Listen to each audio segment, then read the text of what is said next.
Me and my best friend are always together. We go to the park together, to the mall together. We do basically everything together. Once we were at the park when we heard some noises behind the bushes. We went to check who it was. Obviously, we were scared. When we looked, we saw a pair of eyes. So we got even more scared. And not to make things better, we saw a pair. We saw a nose.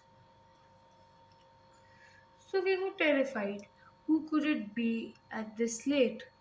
Because it was a little late at night. And usually at this time, there is no one in the park.